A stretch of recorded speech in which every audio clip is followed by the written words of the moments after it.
Kisah pilu Suhendar, jenazah marbot masjid sempat terlantar karena keluarga tak ada uang untuk pemakaman, meninggal tersenyum. Pilu nasib keluarga marbot masjid ini. Lantaran tak ada uang, jenazah marbot tersebut sempat terlantar. Adapun marbot tersebut bernama Suhendar. Suhendar merupakan marbot musola di Jakarta. Dia tutup usia di 62 tahun. Dalam video yang terekam, jenazah dalam keadaan tersenyum. Tepatnya pada Senin, tanggal 14 Oktober tahun 2024, marbot tersebut menghembuskan napas terakhirnya. Pria parubaya itu tutup usia pada pagi hari pukul 6 waktu Indonesia Barat, sampai sore jenazahnya masih berada di musala dan belum juga dimakamkan.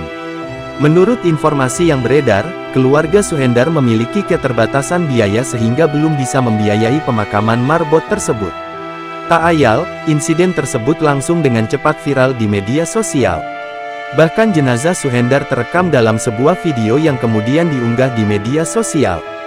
Video tersebut diunggah di akun Instagram @majeliskopi08 dan menjadi perbincangan publik, melansir dari Tribun Trends. Sebagai informasi, Suhendar sehari-hari menghabiskan waktunya di musala. Dia tinggal di musala bersama dengan istrinya. Istri Suhendar dan warga setempat sudah berupaya untuk membantu mengurus pemakaman Suhendar. Namun Suhendar masih mengalami keterbatasan biaya sehingga jenazahnya belum bisa segera dimakamkan.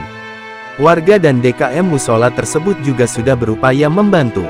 Karena keterbatasan biaya, istri masih bingung untuk mengurusi biaya pemakaman dan kelengkapan jenazahnya, tulis keterangan di akun @majeliskopi08 dikutip Tribun Trends, Rabu, tanggal 16 Oktober tahun 2024. Usai unggahan itu viral, banyak orang kemudian merasa iba dan mencoba untuk membantu Suhendar.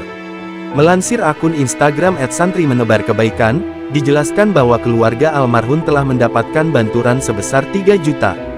Kini, Suhendar pun bisa dimakamkan dengan layak.